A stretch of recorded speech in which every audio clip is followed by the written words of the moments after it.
Čau visiem! Čau visiem! Sākumā iepazīsimies. Mēs esam Jānis un Dace Zeme no Viss ir viens Facebook lapiņas. Un sveiciens no Austrumistabas. Šeit mēs ikdienā palīdzam cilvēkiem, satiekam cilvēkus, strādājam ar viņu zemapziņu, ar zīmējumiem, mūzikas instrumentiem un visu kaut ko foršu daram. Jā. Palīdzam tikt vienkārši vaļā no bailēm, no visādām lietām, kas mums traucē justies brīviem, laimīgiem. Visādas traumas, tikt traumām cauri un mainīt to savu iestaigātās tās taciņas. Un tāpat mēs, kā jau katru gadu, mēs šogad esam izsūtījuši 600 kalendāru, jā. Sūtījām pilnīgi bez maksas visiem, neko neprasījām atpakaļ. Gribējām, lai mēs katrā mājā esam kaut kur ar spēku vārdiem līdzās. Smuka bildīte un te ir tāds tekstīņš arī. Un janvāra mēnesī ir rakstīts par sapņiem. Tieši tā. Kāpēc ir tik svarīgi sekot saviem sapņiem, apzināt viņus un ieklausīties savā sirds balsī. Jā. Ja mēs sekojam saviem sapņiem, mēs piedzīvojam prieku no tā, ko mēs darām, jā. Ko mēs vispār izstarojam no sevis. Un mēs varam būt visveiksmīgākie cilvēki pasaulē, sporta jomā, mēs varam uzvarēt tur, olimpiskajās spēlēs, politikā, karjerā, mēs varam sasniegt savus karjeras augstākās virsotnes. Un tad mums bieži vien pārņem tā atklāsme, kad mēs nejūtam prieku, gandarījumu par to visu. Jā, liekas, sasniegts ir, bet prieka nav. Jā, un tad ir divi varianti. Viens variants ir vai nu mēs atkal izdomājam kādu cita virsotne, kādu mums jāsasniedz, vai arī, otra ir. Vai arī ieklausamies savā sirsniņā un sekojam savam sapnim, daram to, par ko iedomājoties mums gribās. Jā, tas smaidīt. Ir, sapnis ir kaut kas tāds, kas tev tikai iedomājoties par viņu, tev gribās tā kā jau smaidīt, un tas tev iedod tādu tā kā iedvesmu. Un tas ir īstenībā vienīgais veids, kā piedzīvot dzīvi, kā justies priecīgam, kā dabūt to spīdumu acīs. Būt šeit un tagad, šajā mirklī, dabūt to sajūtu, ka tu no rīta mosties, tu nevis kāp ārā no gultas, bet izlec ārā. Nevis ir kārtējā diena pienākusi vai vēl kaut kas, bet vienkārši, kas mūs dzen uz priekšu, kas mūs motivē, kur mēs jūtam iedvesmoti, piepildīti un atkal sākam justies daudz labāk. Daudz dzīvāki, daudz krāsaināku dzīvi apkārt redzam un daudz krāsaināk arī dzīvojam un sākam pamanīt iespējas, kuras līdz šim pat neredzējām. Bet, lai mēs tur nokļūtu, noteikti ir jāsāk ar pirmo jautājumu.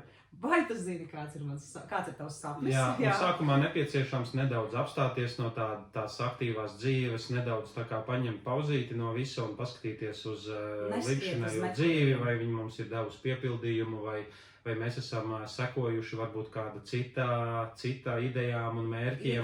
Citu cilvēku ietekmē varbūt paņēmuši sapņus, kas īstenībā nemaz nav mūsu sapņi. Kas mums īstenībā darām to, kas mums nepatīk, jā, un tāpēc nepieciešams apstāties, pabūt nedaudz klusumā, varbūt iziet kaut kur dabā un sadzirdēt sevi, to iekšējo mazo klauvētāju, kas varbūt vai nu tāds skaļāks vai klusāks, bet viņš tur iekšā ir, un sadzirdēt viņu un pajautāt sev, kas mums dzīvē vispār sagādā prieku un iedvesmu un liek ko man tiešām gribētos darīt šajā dzīvē, kas man tiešām ir tāds, ko es esmu varbūt 30 gadus atlicis vai izlicies, kad tas mums tur nav, vai dzinies pēc kaut kādām materiālām vērtībām vai vēl kaut ko, bet tas ir tāds, kas tiešām mums liek kustēties, un mēs tā kā rodās sajūta, ka mēs staigājam nedaudz virs zemes pat. Jā, tieši tā. Mūsu abu divi noteikti varētu teikt, tāds aicinājums ir iedvesmot cilvēks sev apkārt, sekot saviem sapņiem un satikt to savu īsto sevi, nevis to, kā tu esi iemācīts sevi redzēt. Un tad, kad mēs satiekam to īsto sevi, kādu mēs patiesībā esam, ka mēs ieraugam. Tikai tad mēs varam tikt ārā no matricas un redzēt, ka dzīve ir domāta mums, nevis mēs viņā tā kā cīnamies, lai kaut ko sasniegtu. Jā, mēs tiekam ārā principā no tās upuru domāšanas, kad ar mani jau tikai tādas lietas notika, pasties, man jau toreiz vajadzēja, man nekas nesanāk, un sākam nevis kritizēt, bet tieši otrādi. Super, šajā brīdī man nesanāca, bet es darīšu savādāk, mēģināšu, atradīšu, un neesam vairs tik bezspēcīgi. Jā, un savam sapnim sekot nav nekad pa vēlu, kamēr mēs esam dzīvi, staigājam, kustamies. Nekad nav pa vēlu, jo pretējā gadījumā mēs atapsimies, 60, 70 gados, un mums būs tik daudz lietu, ko mēs nožēlojam, kāpēc mēs toreiz nedarījām tā un pārmetīsim sev. Negaidīja rītdienu, savā sapnī ieklausīties un sadzirdēt viņu, to vislabāk ir darīt. Tieši šajā mirklī šodienā. Un kāpēc ir svarīgi būt priecīgam, vai ne? Jo mēs esam priecīgāki. Tad mēs esam priecīgāki, mums ķermenis ir priecīgāks, mēs vairs neslimojam tik daudz. Un jo mēs esam priecīgāki, jo mēs vairāk labu darām citiem arī, jo neko neprasot pretī. Negribās nevienam nodarīt pāri. Ja tu esi pats laimīgs, tu negribi nevienu sāpināt. Ja tu neesi tik laimīgs, tad tu atradīsi netīšām ar vārdu vai domu vai kaut kādu. Katrā ziņā sapņi ir mūsu dvēseles, varētu teikt, degviela. Aicinājums, tas īstenībā iemesls, kāpēc mēs vispār uz zemes esam, un tas nav, lai izdzīvotu vai lai cīnītos vai jebko citu darīt. Un nesekojot savam sapnim, mēs varam iedzīvoties ne tikai depresijās, veģetatīvajās distonijās un citās dažādās sirds asinsvadu saslimšanas, piemēram, trauksmes gadījumā vai daudz kas cits. Un tāpēc mēs gribam arī tevi,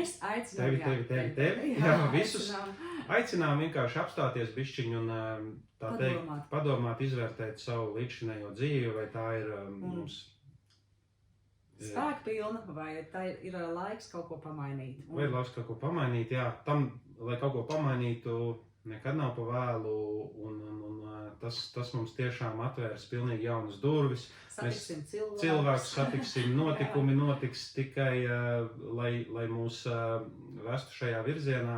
Galvenais pašam to lēmumu pieņemt, jā, es gribu sekot savai sirdī, savam sapnim, un sākt ar mazumiņu, vienu mazu lietu, varbūt telefonu zvanu, varbūt satikšanos, varbūt kaut kur pavisam niecīgs, bet galvenais paspērt pirmo solīt savu sapņu virzienā, un tu nekad nezini, kas aiz nākamām durvīm tev nāks.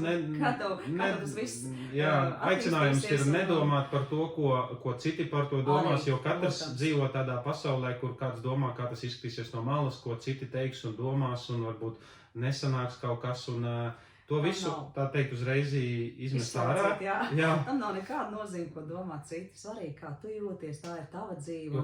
Mums uz zemes ir tikai viena. Jā, šajā brīdī. Un katrs īstenībā dzīvo savās problēmās un savā pasaulē, un neviens īstenībā par mums nedomā, un mums tas ir jādara. Un arī tas nebūtu jādara nevienam citam ārpus tevis, jo mēs jau katrs savu to dzīvi radām šodienā ar savām izvēlēm, ar to, ko mēs izvēlamies piedzīvot, satikt, darīt, runāt.